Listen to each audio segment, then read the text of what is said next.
এই ঠান্ডা হাতটা যদি কারোর গায়ে দিই তারপর তার কি হবে দেখ।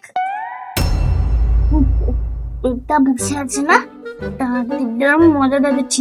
কদিন ধরে আমার সঙ্গে লাগা হচ্ছে, হাতে মজা দেখছি। এই ঠান্ডা হাতটা দিকটার গায়ে দেবো, দিয়ে দেখবো যে দেবদার কিরম রিয়াকশন হয়।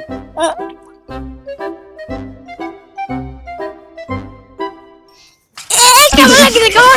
কেমন লাগছে? এভাবে কেউ চাংড়াই মারে? তোর চাংড়াই মারার জন্য জানিস মানুষের হার্ট অ্যাটাক কি স্ট্রোক অবধি হয়ে যেতে পারে। কচুপুরা আমার তো এখন হার্ট অ্যাটাক হয়ে যাচ্ছিল।